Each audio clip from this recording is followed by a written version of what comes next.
Handa na ba ang inyong mga puso para sa isang kwentong susubok sa inyong pananaw tungkol sa pag-ibig at tadhana? May mga pagkakataong ang tulong na kailangan natin ay nagmumula sa taong hindi natin inaasahan at ang pag-ibig ay isinisilang sa gitna ng kagipitan. Sabi nila, ang kayabangan daw ang unang hakbang patungo sa pagbagsak. Pero paano kung ang pagbagsak na yon ang siya palang magdadala sa'yo sa taong bubuo muli sa lahat ng nasira sa iyong pagkatao? Samahan ninyo kaming tuklasin ang isang kwentong magpapatunay na kahit ang pinakamatigas na puso ay kayang palambutin ng pag-ibig. Ito ang unang kabanata ng kwentong pinamagatang ang alok ng isang estranghero. Ang malakas na buhos ng ulan ay parang walang katapusang mga palaso na humahampas sa bubong at salamin ng mamahaling European car ni Maharlika de Leon.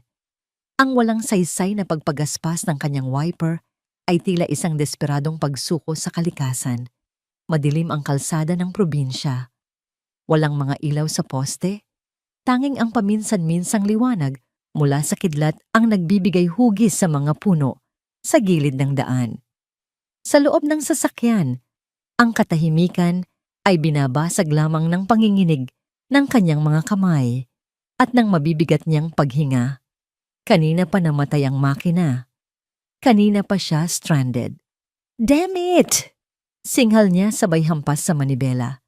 Siya si Maharlika Maha de Leon, ang CEO ng Maharlika Motors, ang reyna ng industriya ng mga luxury cars sa bansa. Isang babaeng sanay na lahat ng bagay ay nasa kanyang kontrol. Ang makina, ang mga tao, ang kanyang buhay. Ngunit ngayon, sa gitna ng kawalan, wala siyang kontrol sa kahit na ano. Mayroon siyang napaka-importanteng meeting sa lungsod ng Pag-asa. Isang deal na magpapalago pa lalo sa kanyang imperyo. Pero heto siya, basang sisiw na naghihintay ng himala. Pinindot niya ulit ang kanyang telepono. No signal. Isang nakakasilaw na ilaw mula sa isang paparating na sasakyan ang tumama sa kanyang mga mata. Nang ito'y huminto sa kanyang tapat, nakahinga siya ng maluwag. Tulong, sa wakas. Pero ang bumaba ay hindi isang tow truck o patrol car. Isang luma at karag-karag na pickup truck. At mula rito ay isang lalaking nakasombrero, may mantsa ng grasa sa pisngi at suot na sando na tila nakakita na ng mas magagandang araw. Lumabas si Maha ng kotse, hawak ang isang maliit na payong na halos hindi sapat para protektahan ang kanyang designer suit mula sa ulan. May problema, miss? Tanong ng lalaki. Ang boses nito'y magaspang, tulad ng mga kamay nitong halatang sanay sa mabibigat na trabaho. Obviously, mataray na sagot ni Maha. My car broke down. I need a tow. Tiningnan niya ang pickup ng lalaki mula ulo hanggang paa. Though I doubt you can handle this, ngumisi ang lalaki. Isang ngising lalong nagpalitaw sa mga mantsa sa kanyang muka. Baka hindi ko kayang hilaan, pero baka kaya kong ayusin. Nagtaas ng kilay si Maha. My personal mechanics, the best in the country, checked this car this morning. It was in perfect condition. I don't let just anyone touch my engine. Nagkibit balikat ang lalaki at tumalikod, akmang babalik sa kanyang sasakyan. Okay, sabi mo good luck sa paghihintay. Panic shot through Maha. Wait! Huminto ang lalaki. Ano? Fine, tingnan mo na. Pero mag-ingat ka. Naglakad ang lalaki palapit sa kanyang kotse. Binuksan nito ang hood at sa tulong ng isang maliit na flashlight, sinimulan nitong siyasatin ang makina. Ilang minuto ng katahimikan, tanging tunog lang ng ulan at ng mga kagamitan ng lalaki ang maririnig. Sabi na nga ba? Bulong nito sa sarili. What is it? Iritadong tanong ni Maha. Isinara ng lalaki ang hood at humarap sa kanya. May nagalaw sa sensor ng fuel injector mo. Simple lang sana. Pero dahil pinilit mong i-start ng paulit-ulit, na short circuit mo ang secondary fuse. Tinitigan siya nito nang diretso sa mga mata. Yung mga best in the country mong mekaniko, malamang sila ang hindi nag-lock ng maayos sa sensor housing Matapos nilang i-check, naramdaman ni Maha ang pamumula ng kanyang mga pisngi. Isang kombinasyon ng hiya at galit. How dare this grease monkey question her people? At paano mo naman nalaman yan?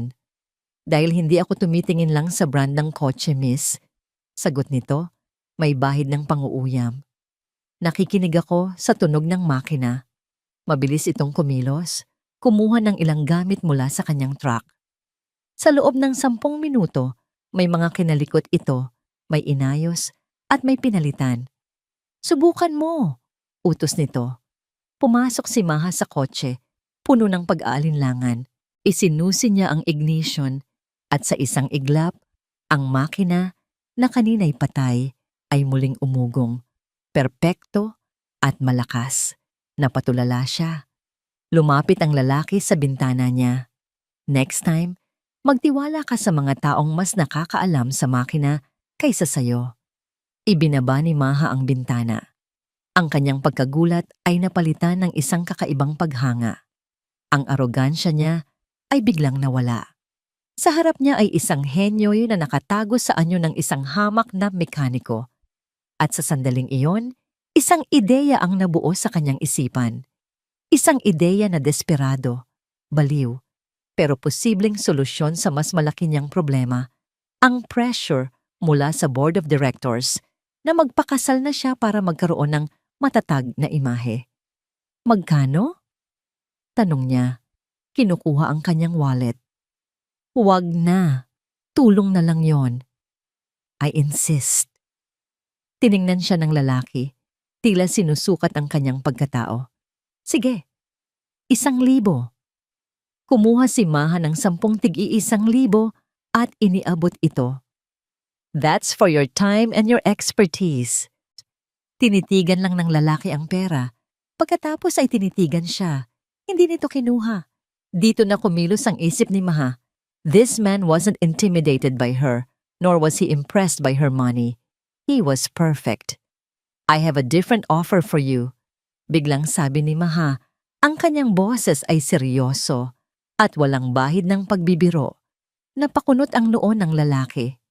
Anong offer? Huminga ng malalim si Maha. Tinitigan ang lalaking estranghero sa gitna ng humihinang ulan. Magpakasal ka sa akin. Natahimik ang lalaki. Pagkatapos ay humalakhak ito ng malakas. Isang tawang umalingaw-ngaw sa gabi. Tawang puno ng hindi paniniwala. Akala nito ay nababaliw na siya. Ngunit nang makita nito ang determinasyon sa kanyang mga mata, ang kawalan ng kahit anong bahid ng biro, unti-unting nawala ang tawa nito. Pinalitan ito ng isang matalim at seryosong tingin. Humakbang ito palapit sa bintana. Ang muka'y ilang pulgada na lang ang layo sa kanya. Ano ang kapalit? Ano ang kapalit?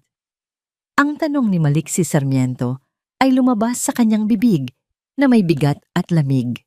Sapat na para pawiin ang huling bakas ng pagkamangha sa hangin. Ang pagtawa niya kanina ay nawala. Napalitan ng isang matigas na pader ng pag-iingat na binuo ng 5 taon sa loob ng kulungan at ng buong buhay na pakikipaglaban sa sistema. Ang babae sa loob ng kotse, si Maharlika De Leon, ay hindi kumurap. Ang kapalit ay isang bagong buhay para sa'yo. Hindi umimik si Liksi. Hinayaan niyang magsalita ang babae. Sanay siyang maghintay.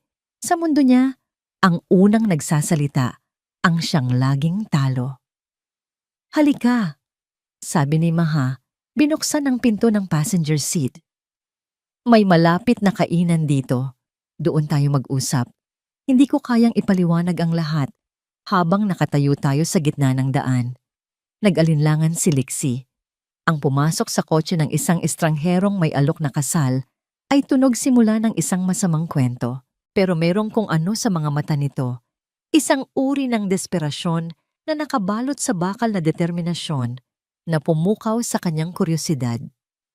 Sa karinderya na lang malapit sa garahe ko, sabi niya, hindi ako bagay sa kung saan ka man kumakain. Tumangulang si Maha, tila walang pakialam sa lugar. Ang mahalaga ay ang usapan. Ang amoy ng bagong saing na kanin at piniritong isda ay sumalubong sa kanila sa maliit na karinderya. Umupo si Maha sa isang monoblock na upuan at kitang-kita ni Lixie ang bahagyang pag-aatubili nito. Ang kanyang mamahaling suit ay tila isang hiyaos sa gitna ng katahimikan ng simpleng lugar. Umorder si Lixie ng 2 kape. Nang ilapag ito ng matandang may-ari sa kanilang mesa, nagsimulang magpaliwanag si Maha. Kailangan ko ng asawa. Diretsahang sabi niya. O mas tamang sabihin, kailangan ng imahe ko ng isang asawa. Ipinaliwanag niya ang tungkol sa board of directors, ang mga matatandang lalaki na hindi makapaniwala na kayang patakbuhin ng isang babaeng walang pamilya ang isang malaking kumpanya. Ipinaliwanag niya ang tungkol sa pressure, sa mga bulungan, at sa banta na kung hindi niya aayusin ang kanyang personal na buhay, maaaring tanggalin sa kanya ang kumpanyang ipinamana ng kanyang mga magulang. Isa itong business transaction, Mr. Sarmiento. Paglilinaw niya, isang kontrata. Magpapanggap tayong mag-asawa sa loob ng 1 taon. Susunod ka sa akin sa mga public appearance, ngingiti ka sa mga kamera, at aakto kang mapagmahal na kabiyak. Pagkatapos ng 1 taon, maghihiwalay tayo ng tahimik at bilang bayad. Huminto siya at kumuha ng isang sobre mula sa kanyang bag. Inilapag niya ito sa mesa. 5 milyong piso. Half now, half after the contract ends. Napatitig si Lixie sa sobre. 5 milyon. Ang perang iyon ay hindi lang makakapagpatayo ng bagong garahe ng Tiwala. Mabibilhan niya ng bahay si Tapat. Mabibigyan niya ito ng buhay na hindi na kailangang magtrabaho mula umaga hanggang gabi. Ito ang katuparan ng lahat ng pangarap nila. Pero ang alok ay galing sa isang tulad niya. Mayaman, makapangyarihan, ang uri ng mga taong nagtapon sa kanya sa bilangguan ng walang kalaban-laban. Bakit ako? Tanong ni Lixie. Ang boses ay walang emosyon sa dami ng lalaki sa mundo. Bakit isang mekaniko na ngayon mo lang nakilala? Dahil hindi ka humanga sa pera ko. Mabilis na sagot ni Maha. At hindi ka natakot sa akin. Kailangan ko ng isang taong kayang tumayo sa sarili niya. Hindi isang tuta na susunod-sunod lang. At higit sa lahat, tinitigan siya nito. Nakita ko kung paano mo ayusin ang kotse ko. You're a genius. At ang isang henyo, kahit anong suot niya, ay hindi kayang itago ang kanyang halaga. Kinuha ni Lixie ang sobre, hindi para tanggapin, kundi para itulak pabalik sa kanya. Pag-iisipan ko. Nababaliw ka na ba? Iyon ang unang sinabi ni Tapat Reyes nang marinig niya ang kwento. Nakaupo sila sa loob ng maliit at magulong opisina ng garahe ng Tiwala. Amoy grasa at bakal ang paligid. Si Tapat ang kanyang kaisa-isang kaibigan, ang kapatid na hindi niya kadugo. Ito ang nag-iisang taong dumalaw sa kanya sa kulungan, ang nag-iisang naniwala sa kanyang inosensya. Lixie, nakalimutan mo na ba? Dahil sa mga mayayamang, yan kaya ka nakulong. Ginamit ka nila. Itinapon na parang basura. Tapos ngayon, papasok ka ulit sa mundo nila. Para ano? Para sa pera. Para sa tin pot. Mahinang sagot ni Lixie. Para sa pangarap nating magkaroon ng sariling lugar na walang sinumang aapakan, alam mo kung gaano natin kailangan to. Pero hindi sa ganitong paraan, giit ni Tapat. Ang mga matay puno ng pag-aalala. May masamang kutob ako dito, Lix. Masyadong madali. Masyadong malaki ang pera. Laging may kapalit yan na hindi nababanggit sa usapan. Tumayo si Lixie at tumingin sa labas. Pinanood ang mga sasakyang dumadaan. Ang mga salita ni Tapat ay tumatagos sa kanya dahil totoo ang mga yon. Ang kanyang katawan ay naglalaman pa rin ng mga alaala, ng malamig na selda, ng mga tingin na mapanghusga. Ngunit nakita rin niya ang pagod sa mga mata ni Tapat, ang kalyo sa mga kamay nito. Nakita niya ang pagkakataong makabawi sa lahat ng nawala sa kanila. Ang pag-aalinlangan ay nakikipagbuno sa pag-asa sa loob ng kanyang dibdib. Kinuha niya ang kanyang telepono at tinaype ang numero ni Maha. Pumapayag ako, sabi niya nang sagutin nito ang tawag. Pero sa isang kondisyon, abogado ko ang gagawa ng kontrata. Ang opisina ng abogado ay malamig at tahimik, isang mundong malayo sa ingay ng garahe. Naroon si Maha sa kanyang karaniwang postura, tuwid, kalmado at may kontrol. Naroon din si Lixie kasama ang isang public attorney na inirekomenda ni Tapat. Binasa ng abogado ni Lixie ang mga tsaukwan na inihanda nila. Clause number 1. The marriage will be contractual, lasting for a period of 1 year. Clause number 2. The relationship is to remain strictly platonic. There will be no physical intimacy beyond what is required for public appearances. Clause number 3. Mr. Sarmiento will attend all designated corporate and social events. A schedule will be provided weekly. Clause number 4. A strict non-disclosure agreement will be in effect. Any breach of contract regarding the nature of the marriage will result in the forfeiture of the final payment and legal action. Idinagdag ng abogado ni Lixie ang sarili nilang tsaukwan. At idinadagdag namin na anumang utang o obligasyong pinansyal ni Ms. De Leon ay mananatiling sa kanya lamang at hindi pananagutan ni Mr. Sarmiento. Tumango si Maha. Acceptable. Inilatag ang 2 kopya ng kontrata sa malaking mahogany na mesa. Isang kasunduan na may selyo, hindi ng pag-ibig, kundi ng pangangailangan at desperasyon. Kinuha ni Maha ang pluma at pumirma nang walang pag-aalinlangan. Pagkatapos ay inilahad ito kay Lixie. Tinitigan niya ang papel. Ito na yon. Ang pagpasok muli sa mundo na halos sumira sa kanya. Para sa isang sandali, nag-flashback sa kanyang isipan ang rehas na bakal. Ngunit pagkatapos ay nakita niya ang mukha ni Tapat. Nakita niya ang kinabukasan. Huminga siya ng malalim at madiing inilapat ang kanyang pirma. Maliksi Sarmiento, ang pangalan niya, sa tabi ng pangalan ni Maharlika de Leon. It's done, sabi ni Maha. Isang bahagyang ginhawa ang maririnig sa kanyang boses. Ngunit bago pa man makasagot si Lixie, tumunog ang telepono ni Maha. Nakita ni Lixie ang pagbabago sa mukha nito nang makita kung sino ang tumatawag. Ang kalmadong CEO ay biglang nagkaroon ng bakas ng tensyon. Sinagot niya ito. Yes? Nakinig siya sandali. At ang kanyang mga mata ay naging kasing lamig ng yelo. Ang kanyang panga ay nag-igting. Let him in, sabi niya sa kausap sa telepono, bago ito ibaba. Tumingin siya kay Lixie, ang kanyang mga mata ay may babala. Dante, sabi niya, ang pangalan ay tila lason sa kanyang dila. Papunta na siya rito. Ang pangalang Dante ay naiwang nakabitin sa malamig na hangin ng opisina ng abogado, kasing bigat ng isang paparating na bagyo. Naramdaman ni Maharlika de Leon ang paglamig ng kanyang mga kamay, ngunit ang kanyang mukha ay nanatiling isang perpektong maskara ng kalmadong awtoridad. Tumingin siya sa mga abogado. Tapos na tayo dito. Ipapadala ko na lang ang kopya ng mga dokumento sa inyo. Iyon ay isang utos, hindi isang mungkahi. Mabilis na nagligpit ng gamit ang 2 abogado. Naramdaman ang biglaang pagbabago ng tensyon sa silid. Sa isang iglap, naiwan ang 3. Si Maha, si Lixie, at ang multo ng lalaking paparating. Dito tayo sa opisina ko, sabi ni Maha kay Lixie.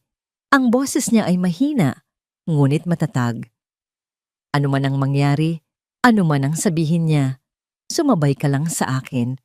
Huwag kang magsasalita, maliban kung kinakailangan. Understood? Tumingin si Lixie sa kanya. Ang mga mata ay kalmado ngunit mapanuri. Tumango lang ito, 1 beses. Ang tahimik na pagsang-ayon na yon ay nagbigay kay Maha ng kakaibang kapanatagan. Pagpasok nila sa kanyang malawak na CEO office na may floor-to-ceiling glass windows na tanaw ang buong lungsod ng Pag-asa, narinig nila ang mahinang katok sa pinto. Bumukas ito at pumasok ang isang lalaking tila kinuha mula sa pabalat ng isang business magazine. Si, si Dante Silang ay nakasuot ng isang Italian suit na tila isinukat para lamang sa kanya. May dala siyang isang buke ng mga puting rosas at isang ngiti na kasing kinis ng kanyang mamahaling sapatos. Ngunit alam ni Maha ang tunay na anyo sa likod ng ngiting iyon. "Maha, my love," sabi ni Dante. Ang boses ay malambing ngunit may pag-aari. "I was in the neighborhood. I thought I'd surprise you." Hindi niya pa napapansin si Lixie na tahimik na nakatayo sa gilid. "Dante," sagot ni Maha. Ang kanyang boses ay walang anumang init. "You should have called. I'm busy." "You're always busy," malambing na sabi ni Dante, papalapit sa kanya. "That's why you need someone to remind you to breathe." Akma siyang hahalik sa pisngi ni Maha, ngunit marahan siyang umiwas. Doon lang napunta ang tingin ni Dante kay Lixie. Tiningnan niya ito mula ulo hanggang paa. Ang simpleng pantalon, ang murang sapatos, ang mga kamay na may kalyo. Ang kanyang perpektong nangiti ay bahagyang kumupas, napalitan ng isang mapanuring pagtaas ng kilay. "Sino ito?" tanong niya. Ang tono ay hindi na malambing. Ito ay ang tono ng isang hari na nakakita ng isang pulubi sa kanyang palasyo. Ito na ang sandali. Huminga ng malalim si Maha, inipon ang lahat ng kanyang lakas at lumapit kay Lixie. Inabot niya ang kamay nito, isang kilos na ikinagulat nilang dalawa. Ang kamay ni Lixie ay magaspang at mainit, isang matibay na angkla sa gitna ng unos. "Dante," panimula ni Maha, ang kanyang boses ay malinaw at matatag. "I'd like you to meet Maliksi Sarmiento, my fiancé." Ang katahimikan na sumunod ay nakakabingi. Ang nangiti ni Dante ay tuluyang naglaho. Ang kanyang mukha, na kanina'y puno ng kumpiyansa, ay nagpakita ng isang bihirang emosyon, pagkabigla. Pagkatapos, ang pagkabigla ay naging hindi paniniwala at sa huli ay naging isang madilim na galit na kumislap sa kanyang mga mata. "You're what?" halos pabulong niyang sabi. "My fiancé," inulit ni Maha. Mas diniinan pa ang hawak sa kamay ni Lixie. Tumingin si Dante mula kay Maha patungo kay Lixie, na nanatiling tahimik at diretso ang tingin sa kanya. Isang mabagal at mapang-insultong tawa ang kumawala sa mga labi ni Dante. Ito ang ipinalit mo sa akin?" Tumingin siya kay Maha na para bang nababaliw na ito. "Saan mo to pinulot, Maha? Sa isang construction site? Mukhang kailangan niya ng bagong damit at isang malaking gupit." Naramdaman ni Maha ang pag-igting ng mga kalamnan ni Lixie, ngunit bago pa man siya makapagsalita para ipagtanggol ito, nagsalita si Lixie. Ang boses niya ay kalmado, walang bakas ng galit, na lalong ikinainis ni Dante. "At least," sabi ni Lixie, ang mga mata ay hindi bumibitaw sa pakikipagtitigan kay Dante. "Ang mga bagay na sira, alam ko kung paano buuin. Hindi ko lang tinatakpan ng magandang pintura para magmukhang bago." Natigilan si Dante. Ang simpleng salita ay tumama na parang isang sampal. Ito ay isang direktang patama sa kanyang pagkatao.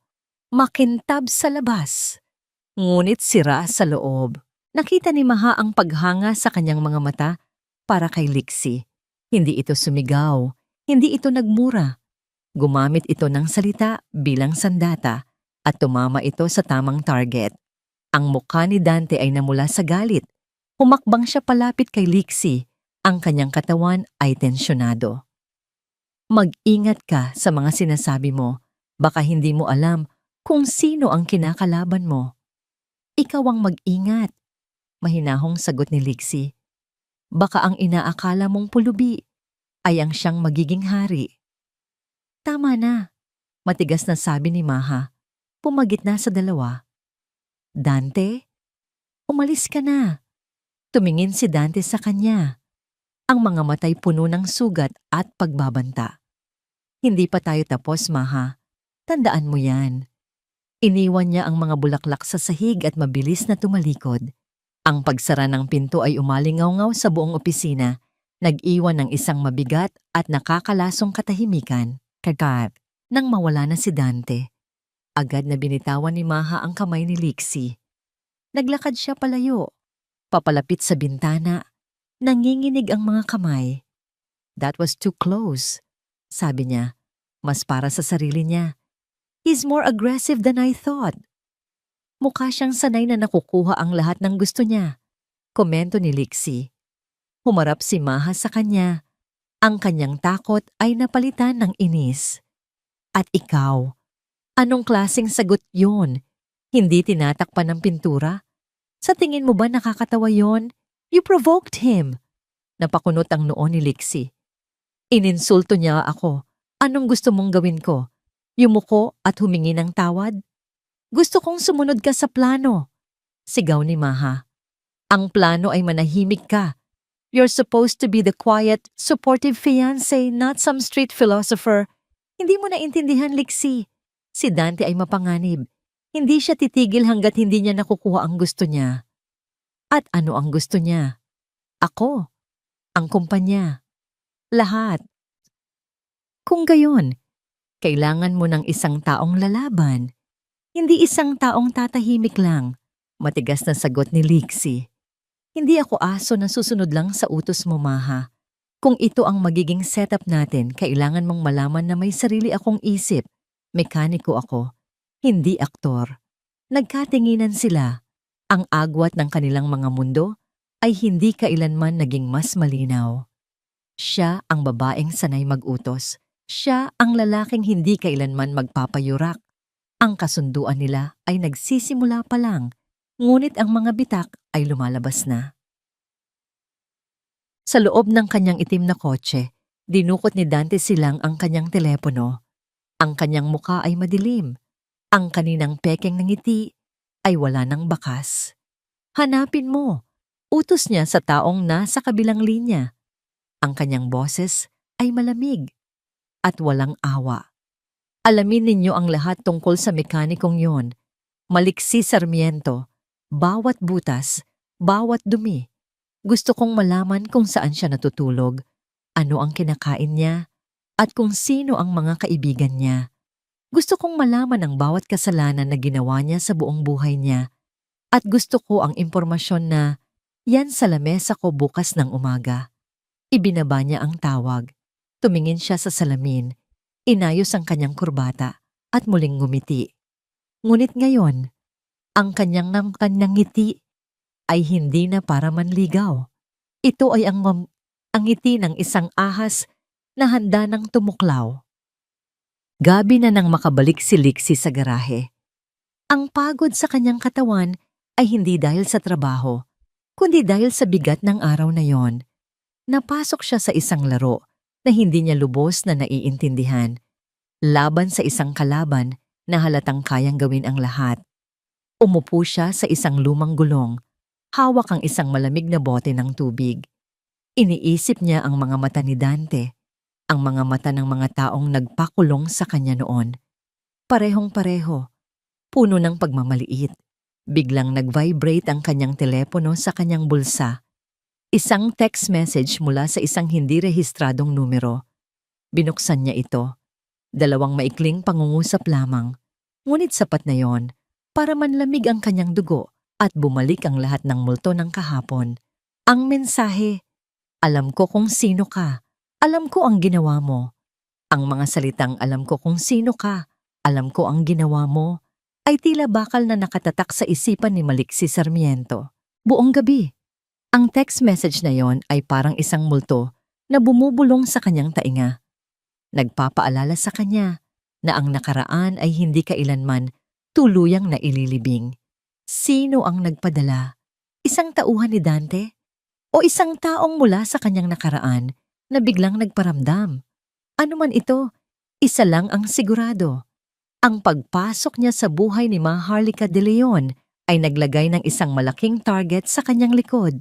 Kinabukasan, habang abala siya sa pag-aayos ng isang lumang makina, isang makintab at itim na sedan ang huminto sa tapat ng garahe ng Tiwala. Bumaba mula rito si Maha. Suot ang isang matalim na business suit. Tila isang agila na bumisita sa pugad ng mga maya. May pupuntahan tayo, sabi niya, walang anumang pambungad. May charity ball ang kumpanya sa Sabado ng gabi. Kailangan nandoon ang aking fiancé. Tiningnan siya ni Lixie mula ulo hanggang paa. Pagkatapos ay itinuon ang tingin sa sarili niyang damit na puno ng mantsa ng grasa. Sa tingin ko, wala akong isusuot. At para dyan, alam ko, sagot ni Maha walang emosyon. Kaya nga tayo alis ngayon. We're going shopping. Ang lugar na pinuntahan nila ay hindi isang department store. Isa itong high-end boutique na may sariling valet at isang gwardiyang nakatingin sa suot ni Lixie na para bang isa siyang magnanakaw. Sa loob, ang mga damit ay nakasabit na parang mga piraso ng sining. Bawat isa ay may presyong kayang bumuhay sa pamilya ni Tapat sa loob ng isang taon. Good morning, Miss De Leon. Bati ng isang sales associate na may pekeng ngiti. Ihanda mo ang pinakamagandang tuxedo na mayroon kayo para sa kanya. Utos ni Maha. Itinuturo si Lixie na para bang isa itong manikin na kailangang bihisan. Naramdaman ni Lixie ang pag-init ng kanyang mga tainga. Ang bawat kilos ni Maha ay nagpaparamdam sa kanya na siya ay isang proyekto, isang bagay na kailangang ayusin para maging presentable. Sa fitting room, habang sinusukat ang isang suit na mas mahal pa sa kanyang pickup truck, hindi niya maiwasang mainis. Lumabas siya para ipakita kay Maha. Hindi ba masyadong masikip to? Reklamo niya. Tiningnan siya ni Maha. Hindi ang damit, kundi ang paraan ng pagtayo niya. Lumapit ito. At sa unang pagkakataon, nakita ni Lixie ang isang bagay na iba sa mga mata nito. Hindi awtoridad, kundi konsentrasyon. Hindi masikip, sabi niya. Inaayos ang kwelyo ng damit ni Lixie. Hindi ka lang sanay. Ang kanyang mga daliri ay saglit na dumampi sa kanyang leeg. Isang dampi na nagpadala ng kakaibang kuryente sa kanyang buong katawan. Agad na binawi ni Maha ang kanyang kamay. It fits you perfectly. Pagkatapos ng suit, isinunod ang sapatos na gawa sa balat na kumikinang. Isang relo na ang presyo ay nakakalula at isang pares ng cufflinks. Sa bawat item na binabayaran ni Maha, gamit ang kanyang itim na credit card, lalong nararamdaman ni Lixie na siya ay isang tau-tauhan na binibihisan para sa isang palabas. Sa gabi ng Biyernes, isang araw bago ang ball, pinapunta siya ni Maha sa penthouse nito. Ang lugar ay malawak, minimalist, at malamig, tulad ng may-ari. Anong ginagawa natin dito? Tanong ni Lixie. Hindi sumagot si Maha. Sa halip, binuksan niya ang isang malaking pinto na naglantad sa isang ballroom. Nagpatugtog siya ng isang mabagal, klasikong musika mula sa sound system. Kailangan mong matutong sumayaw, sabi niya. Lahat ng mata ay nasa atin sa gabing iyon.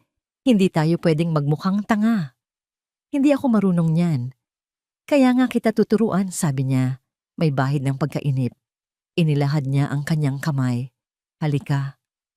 Nag-aalangan man, lumapit si Lixie. Itinuro sa kanya ni Maha kung saan ilalagay ang kanyang mga kamay. Isa sa baywang nito, isa na hawak ang kamay niya. Ang lapit nila sa isa't isa ay hindi komportable. Naamoy niya ang banayad na pabango nito. Nakikita niya ang maliliit na hibla ng buhok na nakawala sa perpekto nitong pagkakaayos. 1, 2, 3. 1, 2, 3. Bulong niya habang ginagabayan siya. Noong una, ang mga paa ni Lixie ay parang may sariling isip. Laging natatapakan ang sapatos ni Maha. Pero habang tumatagal, nagsimula siyang makuha ang ritmo. Ang pagiging mekaniko niya ay nakatulong. Ang kanyang isip ay sanay sa mga pattern at koordinasyon. Sa gitna ng isang pag-ikot, natalisod sila. Napahawak si Lixie ng mahigpit sa baywang ni Maha para hindi sila matumba at ang kanilang mga mukha ay naglapat ng ilang pulgada na lang ang pagitan. Ang kanilang mga paghinga ay naghalo. Nakita ni Lixie ang kanyang sarili sa mga mata ni Maha at sa unang pagkakataon, nakita niya hindi ang CEO, hindi ang boss, kundi isang babae na may bakas ng pagod at kalungkutan. Mabilis silang umayos ng tayo. Okay na siguro yan, sabi ni Maha, umiiwas ng tingin. Kahit hindi ka nalang gumalaw masyado bukas, just hold me and don't fall. Ang charity ball ay isang dagat ng mga kumikinang na alahas at mga pekeng ngiti. Para kay Lixie, pakiramdam niya ay isa siyang isda na napadpad sa lupa, hindi makahinga sa bigat ng karangyaan. Pero nang makita niya si Maha na bumababa sa hagdanan, suot ang isang eleganteng itim na gown, sandali siyang nakalimot kung nasaan siya. She was breathtaking. You look. Napatigil si Lixie, hindi mahanap ang tamang salita. Okay, mahina niyang dugtong. Isang bahagyang ngiti ang sumilay sa labi ni Maha, isang tunay na ngiti na mabilis din niyang tinago. Ikaw din, mukha ka ng tao. Magkahawak kamay silang pumasok sa ballroom, gumanap sa kanilang mga papel. Ngumiti si Lixie sa mga taong hindi niya kilala. Tumango sa mga usapang hindi niya maintindihan. Sa gitna ng gabi, napansin ni Lixie ang isang matabang negosyante na palaging lumalapit kay Maha. Ang mga kamay nito ay tila laging aksidenteng napupunta sa likod ni Maha, masyadong mababa para maging disente. Nakita ni Lixie ang pagkainis sa mukha ni Maha, ngunit pinipilit niya itong nangitian dahil isa ito sa mga malaking investor ng kumpanya. Habang muling papalapit ang lalaki, kumilos si Lixie. Naglakad siya sa likuran nito, dala ang 2 baso ng champagne. Oops, sabi niya, at sinasadyang natapunan ng likod ng mamahaling suit ng negosyante. Naku, pasensya na po sir, sabi ni Lixie, puno ng pekeng pag-aalala. Ang clumsy ko naman. Nagalit ang lalaki, ngunit bago pa man makapagsalita, inakbayan ni Lixie si Maha. Darling, mukhang kailangan na nating umalis. May ipinapangako pa ako sa iyo ngayong gabi. Kinindatan niya si Maha, isang kilos na para sa lahat ay puno ng pagmamahal, ngunit para sa kanilang dalawa ay isang senyas. Mabilis na nagpaalam si Maha sa negosyanteng abala sa pagpunas ng kanyang suit at hinila siya ni Lixie palayo roon. Nang makalayo sila, bumulong si Maha. That was surprisingly smooth. Parte ng kontrata, sagot ni Lixie, kahit alam niyang ginawa niya iyon hindi dahil sa kontrata, kundi dahil ayaw niyang makitang binabastos ito. Nang matapos ang gabi, pareho na silang pagod. Habang naglalakad sila palabas, biglang nawalan ng balanse si Maha. Tila bibigay na ang kanyang mga tuhod dahil sa pagod at sa taas ng kanyang takong. Bago pa man siya bumagsak, mabilis siyang nasalo ni Lixie. Hawak niya ito sa kanyang mga braso. Ang ulo nito ay nakasandal sa kanyang dibdib. Muli, nagtagpo ang kanilang mga mata. Sa pagkakataong ito, wala nang pagkukunwari, tanging pagod, pasasalamat, at isang emosyong hindi pa nila kayang pangalanan. Salamat. Halos pabulong na, sabi ni Maha. Sa biyahe pauwi, tahimik lang ang kotse. Si Lixie ang nagmamaneho. Sa sobrang pagod, hindi na malaya ni Maha na nakatulog na pala siya. Ang kanyang ulo ay dahan-dahang sumandal sa balikat ni Lixie. Naramdaman ni Lixie ang bigat nito, ang init ng hininga nito sa kanyang leeg. Tumingin siya sa natutulog na mukha ni Maha. Wala ang matigas na panga, wala ang matalim na tingin. Ang naroon ay isang mukhang payapa, halos inosente. Itinaas niya ang kanyang kamay, at sa isang kilos na hindi niya pinag-isipan, marahan niyang inalis ang isang hibla ng buhok na tumatakip sa mukha nito. Ang kanyang magaspang na daliri ay dumampi sa malambot nitong pisngi. Napabuntong hininga si Lixie. Ang kanyang mga mata ay nakatuon sa daan, ngunit ang kanyang isip ay lumilipad. Ang babaeng ito ay isang komplikadong makina na hindi niya maintindihan. Ang kanilang kasunduan ay isang panganib na mas malala pa kaysa kay Dante. Ano ba itong pinasok ko? Bulong niya sa katahimikan ng gabi. Ang umaga ay nagsimula sa isang pambihirang katahimikan sa penthouse ni Maharlika de Leon. Ang sinag ng araw na tumatagos sa salaming bintana ay nag-iwan ng gintong guhit sa sahig na gawa sa marmol. Sa kanyang isipan, sariwa pa ang alaala ng nagdaang gabi. Ang bigat ng ulo ni Lixie sa kanyang balikat. Ang init na nagbigay sa kanya ng isang panandaliang kapayapaan na matagal na niyang hindi naramdaman. Isang bahagi niya ang nagsasabing isa itong pagkakamali. Isang malaking pagkakamali. Ngunit ang isa pang bahagi, isang maliit at halos walang boses na bahagi, ay nagpapasalamat sa presensya ng lalaking iyon. Habang nagtitimpla siya ng kape, ang katahimikan ay biglang sinira ng isang tunog. Isang walang tigil na pag-vibrate ng kanyang telepono sa ibabaw ng granite countertop. Hindi ito isang simpleng text. Isa itong kaskad.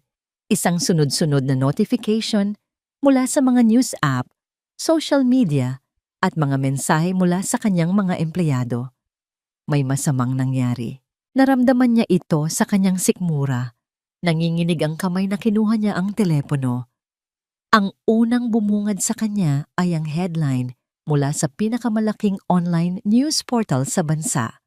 Ang mga letra ay tila tumatalon mula sa screen. Sinasaksak ang kanyang mga mata. CEO ng Maharlika Motors, nakatakdang ikasal sa isang komboktadong killer. Sa ilalim nito ay isang luma at butil-butil na mugshot ni Maliksi Sarmiento. Ang kanyang mukha ay mas bata, mas payat. Ngunit ang mga mata ay pareho, matigas at walang emosyon. Kalakip ng artikulo ang mga detalye ng kanyang kaso. Vehicular manslaughter, 5 taon sa bilibid, at mga panayam mula sa pamilya ng biktima na tinatawag siyang isang halimaw. Nabitawan ni Maha ang kanyang telepono. Bumagsak ito sa sahig na may malakas na kalabog, ngunit hindi niya ito narinig. Ang tanging naririnig niya ay ang ugong sa kanyang mga tainga at ang malakas na pagkabog ng kanyang dibdib. Ang kanyang unang emosyon ay hindi galit. Ito ay isang malamig na kahihiyan, isang kahihiyang gumapang sa kanyang balat na parang lason. Siya, si Maharlika de Leon, na kilala sa kanyang matalas na pag-iisip at perpektong kontrol, ay nalinlang o mas masahol pa, nagpalinlang. Ang boardroom ng Maharlika Motors ay parang isang freezer. Ang 12 miyembro ng board, lahat ay mga matatandang lalaki na nakasuot ng madidilim na suit, ay nakatingin sa kanya na para siyang isang kriminal na nililitis. Ang mga kopya ng article ay nakakalat sa mahabang mesa. Maharlika, ano ang ibig sabihin nito? Basag ni Mr. Velasco, ang pinaka-senior sa board, sa katahimikan. Isa itong personal na bagay. Matigas na sagot ni Maha, kahit na ang kanyang boses ay may bahagyang panginginig. Naging business matter na ito noong ang pangalan ng kumpanya ay nadawit sa isang iskandalo. Sagot ng isa pa, ang stocks natin ay bumagsak ng 10% sa unang oras pa lang ng trading. 10% dahil sa iyong fiancé. Isa itong paninira, walang katotohanan. Walang katotohanan? Putol ni Mr. Velasco. Nakalagay dito na may court records. Umamin ka, Maha. Alam mo ba ito? Alam mo bang isang ex-convict ang pinapakilala mo sa lipunan bilang kinatawan ng ating kumpanya? Ang tanong ay isang patibong. Kung sasabihin niyang oo, magmumukha siyang iresponsable. Kung sasabihin niyang hindi, magmumukha siyang tanga. Ang nakaraan ni Mr. Sarmiento ay kanyang personal na laban. Sabi niya, pinipilit na maging kalmado. At ngayon ay laban na rin natin. Sigaw ng isa. Kailangan mong ayusin ito, Maharlika. Now, we demand that you call off this engagement immediately.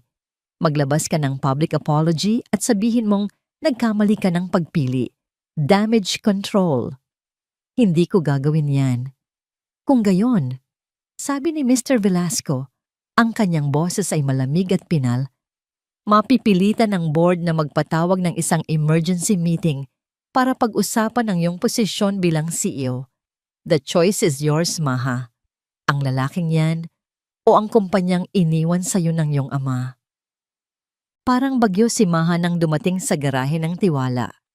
Naabutan niya si Lixie na nakayuko sa isang makina, abala, at walang kamalay-malay sa kaguluhang nilikha ng kanyang nakaraan. Totoo ba? Bungad ni Maha. Ang kanyang boses ay nanginginig sa pinaghalong galit at sakit. Itinaas ni Lixie ang kanyang ulo. Nakita niya ang gulo sa mga mata ni Maha, ang hawak nitong telepono. Agad niyang naintindihan. Ang pag-asa sa kanyang mga mata ay napalitan ng isang pamilyar na kapaitan. Ibinaba niya ang kanyang mga gamit. Dahan-dahan. Ang alin doon? Malamig niyang tanong. Na nakulong ako? O na-killer ako? Lahat! Sigaw ni Maha. Vehicular manslaughter, Lixie. Bakit hindi mo sinabi sa akin? Pinagmukha mo akong tanga. Tumawa si Lixie. Ngunit ang tawa ay walang saya. Ito ay puno ng sakit. Bakit? Tatanungin mo ba? Sa tingin mo ba? Kung sinabi ko sa'yo sa unang araw pa lang na, "Hi, ako si Lixie, isang mekaniko at ex-convict," iaalok mo pa rin sa akin ang kasal na yan. Natahimik si Maha. Hindi, di ba? Pagpapatuloy ni Lixie, ang boses ay tumataas. Dahil ang tingin ninyong mga mayayaman sa mga taong tulad ko ay pare-pareho lang, mga basura, mga kriminal. Kahit kailan hindi ninyo iisipin na baka na-frame lang ako. Then explain it to me, desperadong sabi ni Maha. Make me understand. Tumingin si Lixie sa malayo. Ang kanyang mga mata ay nagbalik sa isang madilim na lugar sa kanyang alaala. Wala akong kasalanan, sabi niya. Ang boses ay halos pabulong. Galing ako sa isang trabaho. Isang kotse ang biglang sumulpot mula sa kung saan. Mabilis ang takbo. Iniwasan ko. Bumangga ako sa puno. Pero ang kotseng iyon ang nakabangga sa isang pedestrian. Ang problema, pagdating ng mga pulis, ako na lang ang nandoon. Ang driver ng kabilang kotse, naglaho na parang bula. Ang mga testimonya, lahat laban sa akin. Ang public attorney ko, walang nagawa. 5 taon. 5 taon sa impyerno para sa kasalanang hindi ko ginawa. Tinitigan ni Maha ang kanyang mga mata, hinahanap ang kahit anong bakas ng pagsisinungaling. Ang nakita niya lang ay isang malalim na sakit at isang galit na matagal nang kinikimkim. Bago pa man siya makasagot, tumunog ang kanyang telepono. Nakarehistro ang pangalan. Dante Silang. Sinagot niya ito. Maha, my love, nakita ko ang balita.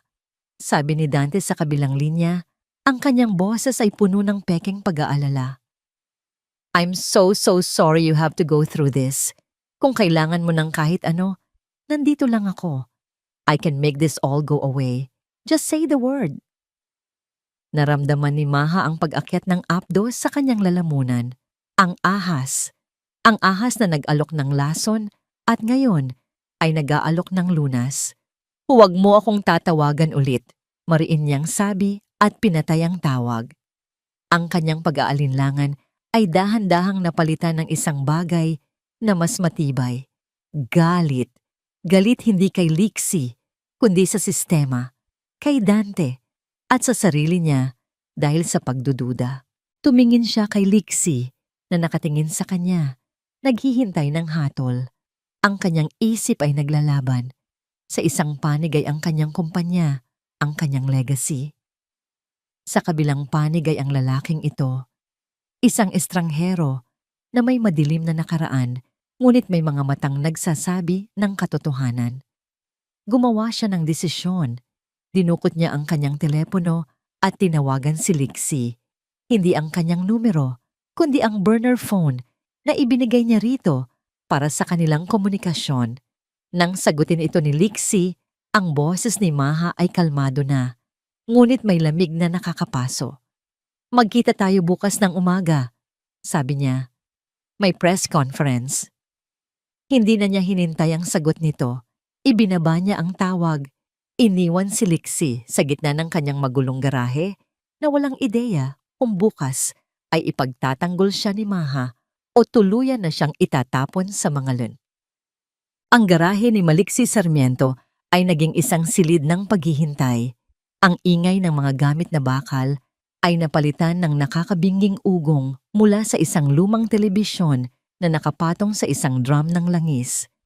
Nakatayo si Lixie sa gitna ng kanyang munting kaharian, ngunit pakiramdam niya ay isa siyang bilanggo na naghihintay ng hatol mula sa hari. Patayin mo na yan, Pat, sabi ni Lixie, hindi makatingin sa screen. Huwag, sagot ni Tapat na nakaupo sa isang lumang upuan. Ang mga mata ay nakatutok sa balita. Kailangan nating malaman. Kailangan nating marinig mula sa kanya. Alam ni Lixie kung ano ang maririnig niya. Isang public apology, isang maingat na pagdistansya mula sa kanya. Ang mga salitang, "We have decided to part ways." Iyon ang ginagawa ng mga taong tulad ni Maha de Leon. Pinuputol nila ang mga pisi na maaaring humila sa kanila pababa. Inililigtas nila ang kanilang sarili. Sanay na siya. Inihanda na niya ang kanyang sarili para dito. Ngunit sa kabila ng lahat, may isang maliit na bahagi sa kanyang puso. Isang hangal na bahagi na umaasa. Nagsimula na ang press conference. Ang screen ay napuno ng mga kumikislap na ilaw ng kamera at ng mga mikroponong tila mga ahas na handang manuklaw. At sa gitna ng lahat, lumabas si Maharlika de Leon, nakatayo sa isang podium, suot ang isang puting-puting blazer, tila isang reyna na handang harapin ang kanyang mga kaaway. Kalmado, walang emosyon, malamig. Handa ka na ba? Bulong ni Tapat, puno ng pag-aalala. Hindi sumagot si Lixie, pinanood lang niya ang babaeng naglagay ng target sa kanyang likod. Ang babaeng hahatol sa kanya sa harap ng buong mundo. Miss De Leon, sigaw ng isang reporter, is it true that you are canceling your engagement to Mr. Sarmiento? Miss De Leon, anong masasabi ninyo sa mga paratang na isa siyang convicted killer? Will you be issuing a public apology to your stockholders? Ang mga tanong ay parang mga bala na ibinabato sa kanya. Ngunit si Maha ay hindi natinag. Huminga siya ng malalim. Inilapit ang bibig sa mikropono. At ang buong silid ay natahimik. Magandang umaga sa inyong lahat. Panimula niya. Ang kanyang boses ay malinaw at profesional. Inilabas ang isang artikulo kahapon na naglalaman ng mga seryosong akusasyon laban sa aking fiancé, si G. Maliksi Sarmiento. Tinatanggap ko na ang balitang ito ay nagdulot ng pag-aalala sa aming mga kliyente, kasosyo at mga stockholder. Ang Maharlika Motors ay isang kumpanyang binuo sa pundasyon ng tiwala at integridad. Napapikit si Lixie. Heto na, ang simula ng pagtalikod. Ngunit, pagpapatuloy ni Maha at sa isang salitang iyon, nagbago ang lahat. Ang kanyang professional na tono ay biglang nagkaroon ng personal na bigat. Nag-angat ng tingin si Lixie. Hindi lang ako CEO, sabi ni Maha. Ang kanyang mga mata ay tila tumitingin ng diretso sa kamera na para bang kinakausap siya nito.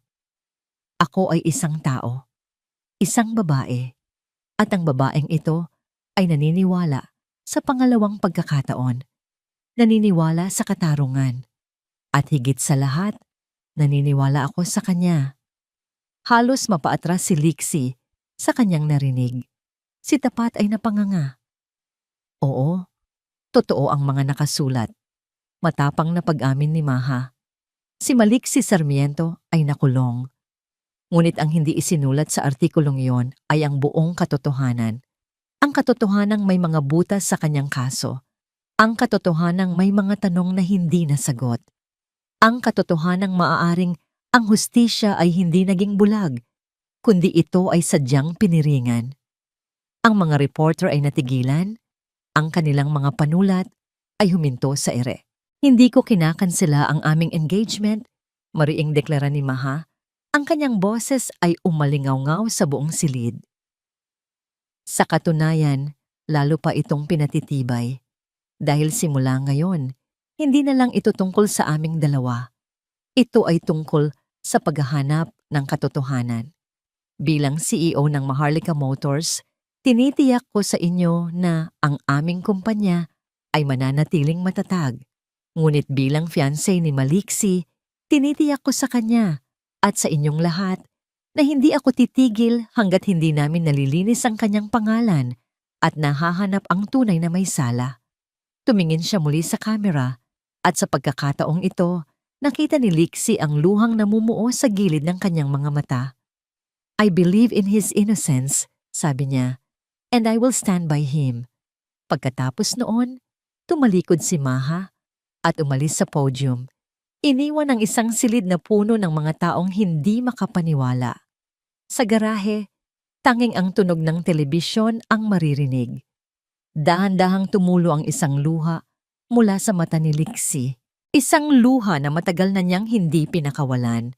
Sa loob ng 5 taon, walang naniwala sa kanya. Sa loob ng 5 taon, mag-isa niyang pinasan ang bigat ng isang kasalanang hindi niya ginawa. Ngayon, ang pinakamakapangyarihang babae na kilala niya ay isinigaw sa buong mundo na naniniwala ito sa kanya.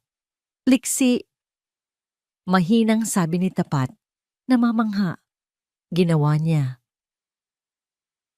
Sa kanyang opisina sa itaas ng lungsod, ibinato ni Dante Silang ang isang babasaging baso sa pader. Nababasag ito sa libu-libong piraso, tulad ng kanyang plano. Tanga! Sigaw niya sa kawalan. Anong ginagawa mo, Maharlika? Dapat ay itatapon mo siya. Dapat ay babalik ka sa akin. Ang kanyang mukha ay nabalot ng galit na hindi na maitago. Ang babaeng inaakala niyang hawak niya sa leeg ay hindi lamang kumawala. Kinalaban pa siya nito. At ang pinakamasakit sa lahat, ipinagtanggol nito ang isang hamak na mekaniko. Isang ex-convict. Ito ay hindi na lang isang laro ng negosyo. Naging personal na ito. Hindi na nag-isip si Liksi. Kinuha niya ang susi ng kanyang pickup at nagmaneho na parang hinahabol ng demonyo. Hindi niya alam kung saan siya pupunta. Ngunit ang kanyang mga kamay ay kusa siyang dinala patungo sa turing salamin ng Maharlika Motors. Hindi na siya dumaan sa security. Tumakbo siya papasok sa elevator. Hindi pinapansin ang mga tingin ng mga empleyado. Pagdating niya sa opisina ni Maha, naabutan niya itong nakatayo malapit sa bintana, nakatalikod sa pinto, tinitingnan ang syudad sa ibaba. Mukha itong pagod, mukha itong mag-isa. Dahan-dahan siyang lumapit. Narinig ni Maha ang kanyang mga yabag at lumingon ito. Ang kanilang mga mata ay nagtagpo. Walang salita. Hindi kailangan. Sa mga mata ni Maha, nakita ni Liksi ang tapang at takot na magkahalo. Sa mga mata ni Liksi, nakita ni Maha ang isang pasasalamat na hindi kayang sabihin ng mga salita. Sa ilang mabilis na hakbang, tinawid ni Liksi ang pagitan nilang dalawa. At ginawa niya ang isang bagay na wala sa kanilang kontrata. Niyakap niya ito.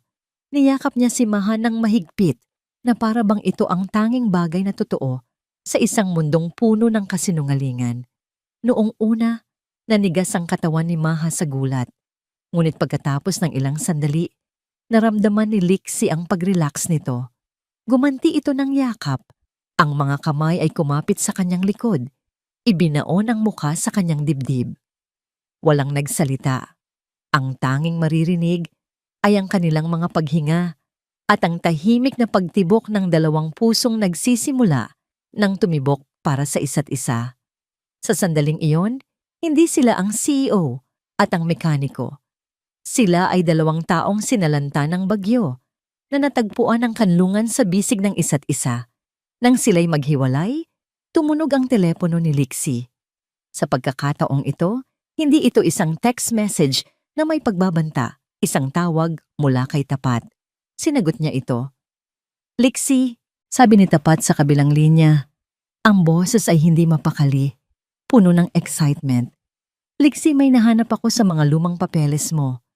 Yung mga dokumento ng kaso mo na itinago ko, isang detalye tungkol sa kotse. Hindi ito tugma. Ang yakap ay naputol, ngunit ang init nito ay nanatili. Isang hindi nakikitang koneksyon sa pagitan ni Lixie at Maharlika. Ang tawag ni Tapat ay parang isang batong ibinato sa isang tahimik na lawa. Lumilikha ng mga alon na babago sa direksyon ng lahat. Anong hindi tugma? Tanong ni Lixie sa telepono. Habang ang mga mata ni Maha ay nakatuon sa kanya, puno ng pagtatanong. Nagmadali silang bumalik sa garahe ng tiwala. Ang lugar na dati simbolo ng simpleng pamumuhay ni Lixie ay biglang naging sentro ng isang mapanganib na investigasyon. Sa ibabaw ng isang mesang yari sa metal, nakakalat ang mga luma at naninilaw na dokumento, mga police report, mga testimonya, mga litrato mula sa crime scene. Ito ang mga labi ng 5 taon ng buhay ni Lixie na itinago ni Tapat. Ito, sabi ni Tapat.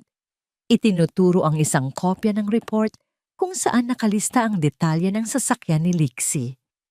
At ito naman, sabi niya, inilalabas ang orihinal na registration paper ng pickup ni Lixie. Tingnan ninyo ang Vehicle Identification Number, ang VIN. Tumingin si Maha. Bilang CEO ng isang car company, kabisado niya ang kahalagahan ng 17 digit na yon. Ito ang fingerprint ng isang sasakyan. Magkapareho naman, sabi ni Maha. Halos, pagtatama ni Tapat. Tingnan mo ang pang-10 digit. Sa police report, ang nakalagay ay letrang F, pero sa orihinal na rehistro, ito ay numerong 5. Napakunot ang noo ni Maha. Isang simpleng typo, posibleng nagkamali lang ang pulis na nag-encode. Iyon din ang inisip ko. Sabi ni Lixie, ang kanyang mga mata ay nag-aalab sa isang kakaibang intensidad. Ang kanyang utak mekaniko ay nagsisimula ng gumana. Pero ang pang-10 digit ng VIN ay hindi basta-basta. Ito ang model year digit. Ang letrang F ay para sa mga sasakyang ginawa noong 2015. Ang numerong 5 ay para sa 2005. Ang pickup mo ay 2005 model, Lixie, sabi ni Tapat. Eksakto, sabi ni Lixie. Ang VIN na nasa police report ay tumutukoy sa isang sasakyang 10 taon na mas bago kaysa sa pickup ko. Nagkamali sila. Nag-imbento sila ng detalye. At ang tanong ay, bakit? Isang malamig na agos ang gumapang sa likod ni Maha. Ito ay higit pa sa isang typo. Ito ay isang sinadyang pagbabago. Isang maliit na kasinungalingan na nagtatago ng isang mas malaki. May access ako sa International Vehicle Database. Mabilis na sabi ni Maha, dinudukot ang kanyang laptop. Tingnan natin kung saan nakarehistro ang pekeng VIN na yan. Ang tunog ng pag-type ni Maha sa keyboard ay ang tanging maririnig sa garahe. Bawat segundo ay tila isang oras. Si Lixie at Tapat ay nakatayo sa kanyang likuran. Ang kanilang mga hininga ay pigil. Got it, bulong ni Maha. Isang profile ng sasakyan ang lumabas sa screen. Isang itim na sedan, hindi isang pickup. At ang status nito? Stolen. Ninakaw, 2 linggo bago ang aksidente mo. Basa ni Maha, ang kanyang boses ay nanginginig. Ginamit nila ang detalye ng pickup ko para pagtakpan ang isang nakaw na sasakyan. Sabi ni Lixie, ang kanyang mga kamao ay nakakuyom. Iyon ang sasakyang ginamit sa crime, hindi ang sa akin. Pero may isa pa. Sabi ni Maha, ang kanyang mga daliri ay mabilis na nag-scroll pababa. Nakita niya ang history ng nakaw na sasakyan. It was flagged. Na-involve ito sa isang hit-and-run incident. 1 linggo bago ang aksidente mo. Ang kaso ay na-dismiss. Lack of evidence. Saan nangyari ang hit-and-run? Tanong ni Lixie. Binasa ni Maha ang lokasyon at sa sandaling iyon, Ang sahig ay tila gumuho sa ilalim ng kanyang mga paa. Ang hangin ay nawala sa kanyang mga baga. Ang mga letrang binabasa niya ay pamilyar, masyadong pamilyar. Maharlika Highway? Halos pabulong niyang sabi. Kilometer 28. Napatingin sa kanya si Lixie. Nakita ang biglaang pamumutla ng kanyang mukha. Maha? Anong problema? Hindi makasagot si Maha. Ang kanyang isip ay bumalik sa isang gabi. 15 taon na ang nakalipas. Ang tunog ng nababasag na salamin. Ang amoy ng nasusunog na goma. Ang huling nanangiti ng kanyang ina. Ang mahigpit na hawak ng kanyang ama sa manibela. Maha! Muling tawag ni Lixie. Hinawakan ang kanyang balikat. Iyon. Nanginginig na, sabi ni Maha. Itinaas ang kanyang mga mata na puno ng luha. Iyon ang lugar kung saan namatay ang mga magulang ko. Isang nakakabinging katahimikan ang bumalot sa garahe. Ang bigat ng kanyang mga salita ay dumagan sa kanilang tatlo. Ang 2 aksidente, ang isa na nagpakulong kay Lixie at ang isa na umulila kay Maha ay konektado. Biglang bumalik sa isipan ni Maha ang mga detalye ng aksidente ng kanyang mga magulang. Ang sabi ng mga pulis, nawalan daw ng kontrol ang kanyang ama, pero palagi siyang may duda. Ang kanyang ama ay isang napakahusay na driver. May isa pang sasakyan doon. Bulong ni Maha, ang mga alaala ay dahan-dahang bumabalik. Madilim, mabilis, may nakita akong ilaw. Pagkatapos, wala na. Pinagtagpi-tagpi ni Lixie ang mga piraso sa kanyang isipan. Ang itim na sedan, iyon ang ginamit para banggain ang mga magulang mo. Pero hindi nila pwedeng i-report na nakaw ang sasakyan dahil mabubunyag ang krimen. Kaya itinago nila ito. Pagkatapos ng 1 linggo, kailangan na nilang itapon ang ebidensya. Kaya gumawa sila ng pangalawang aksidente. Ang aksidente kung saan ako ang idiniin nila.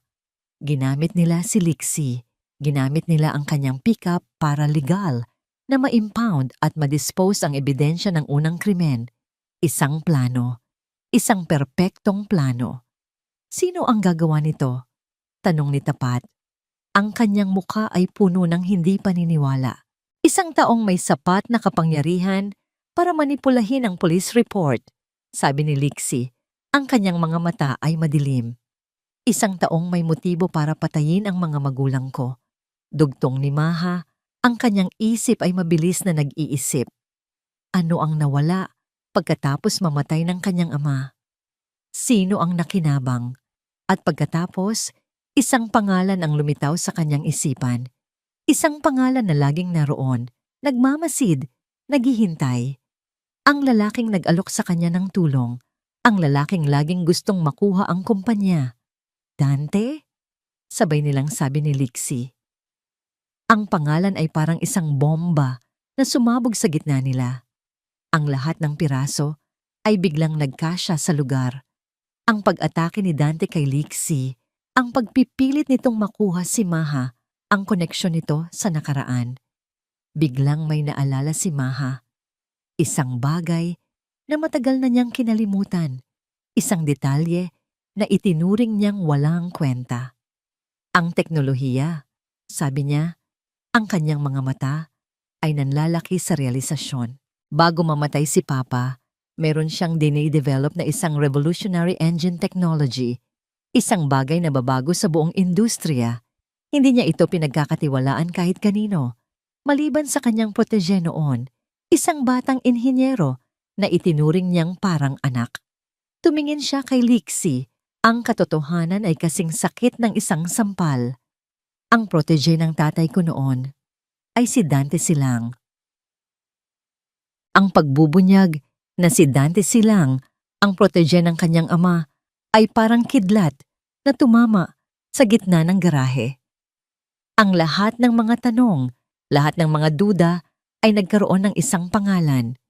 Isang mukha. Hindi na ito isang laro ng negosyo. Hindi na ito tungkol sa isang pekeng kasal.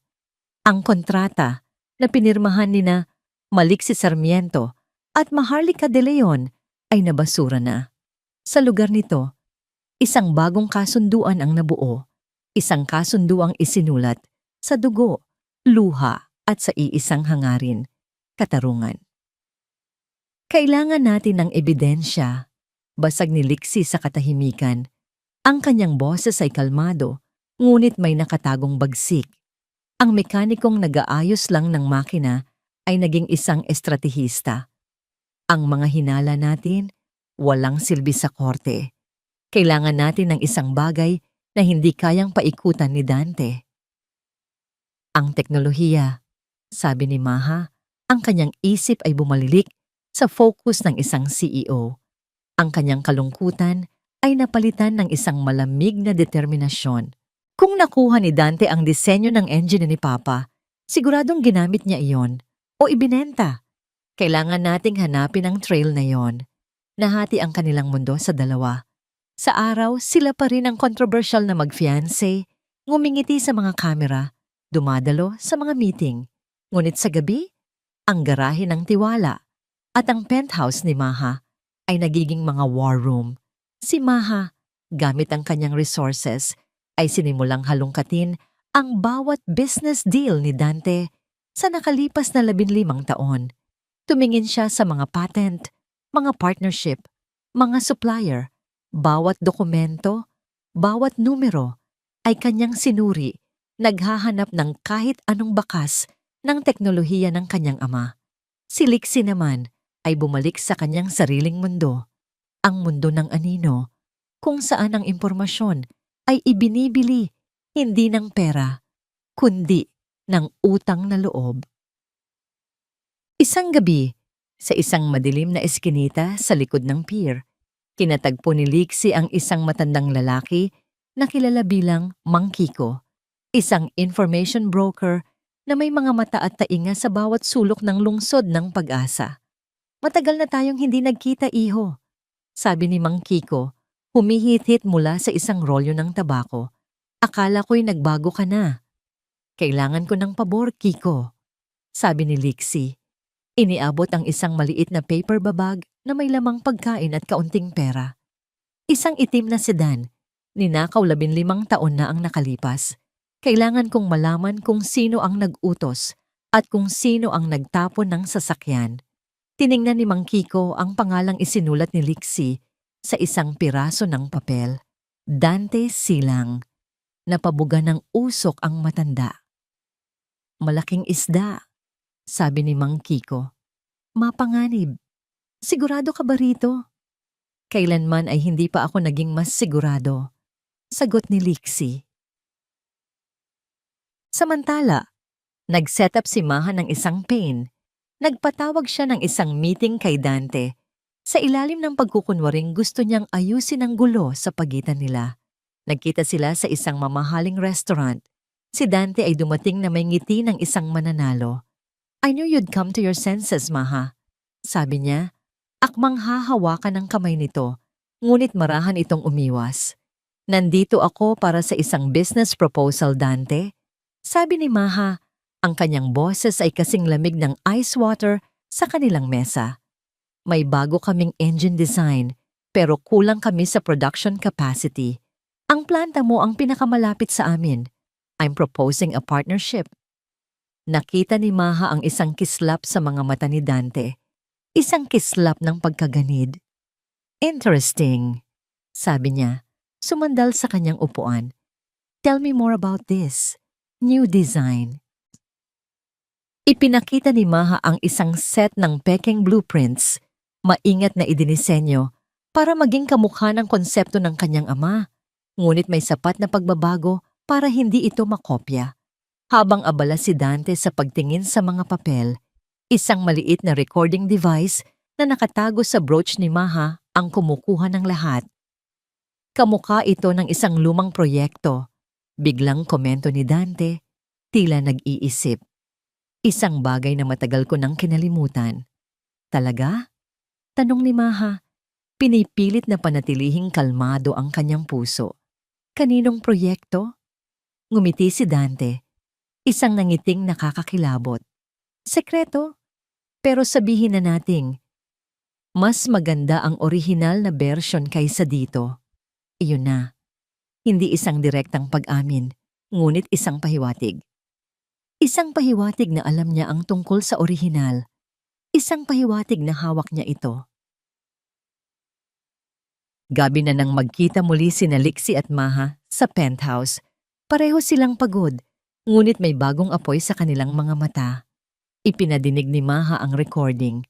Pinakinggan ni Lixie ang bawat salita, ang bawat pagbabago sa tono ni Dante. Inaamin niya, sabi ni Lixie. Hindi direkta, pero nandoon. Pero hindi ito sapat para sa korte. Sagot ni Maha, napabuntong hininga. Naupo siya sa sofa, ipinikit ang mga mata.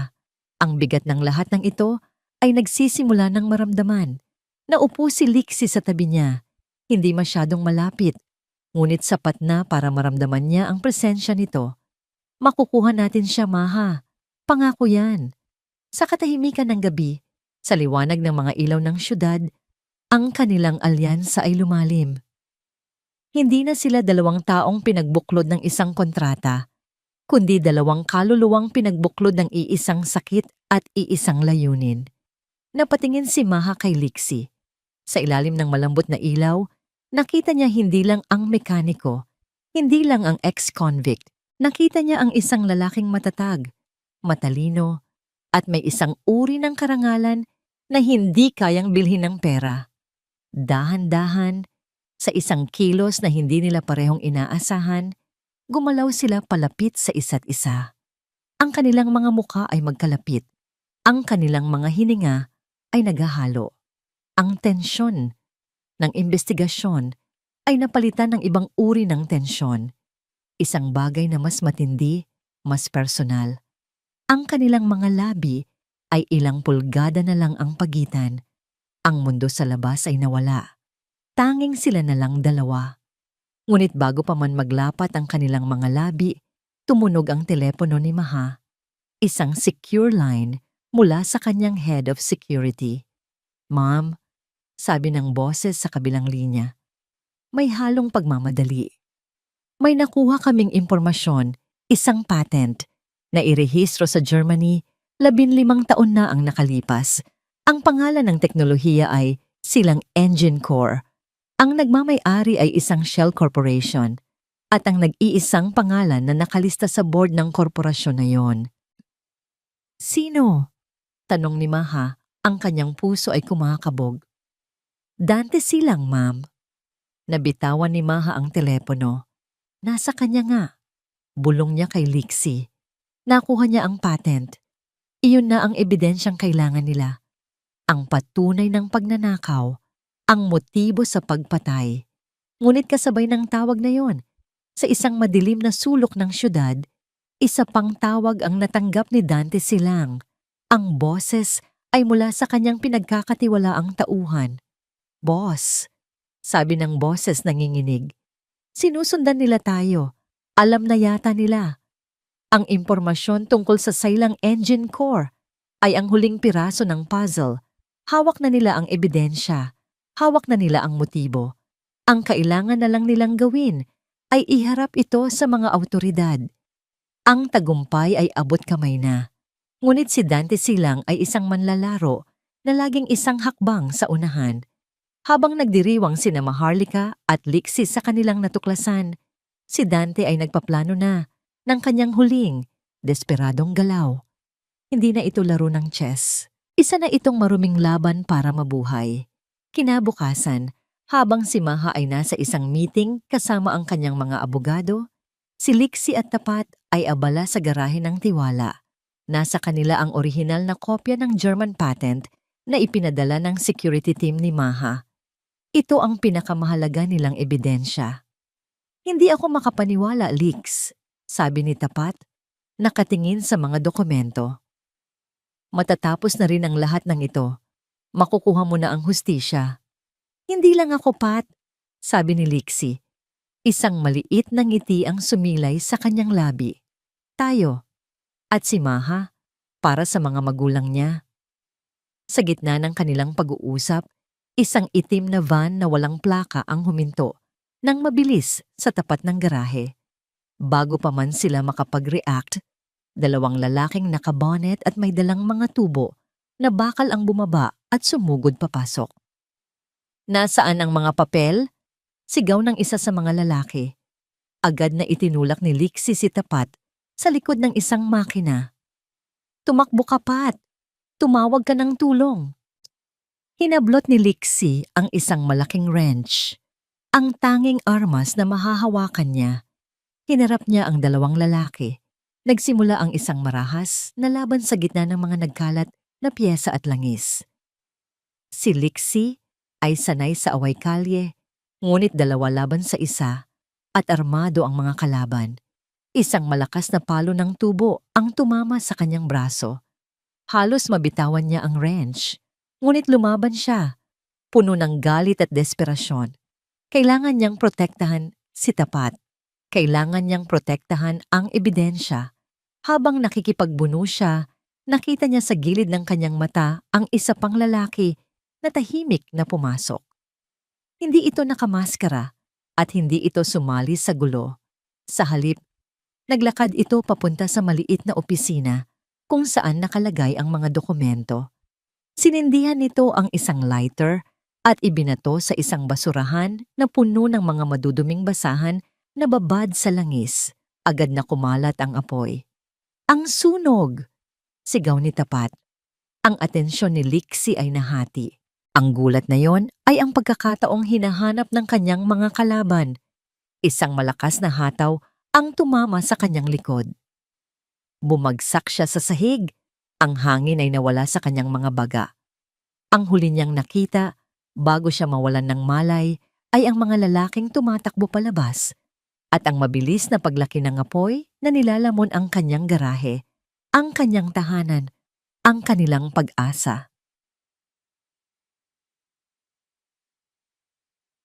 Ang balita ay dumating kay Maha sa gitna ng kanyang meeting.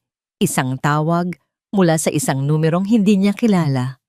Si Tapat, umiiyak at halos hindi makapagsalita. Mamaha, ang garahe, nasusunog. Si Lixie nasa loob. Nabitawan ni Maha ang lahat ng hawak niya. Ang mundo niya ay gumuho. Hindi, bulong niya. Tumakbo siya palabas ng boardroom, hindi pinapansin ang mga tawag ng kanyang mga abogado.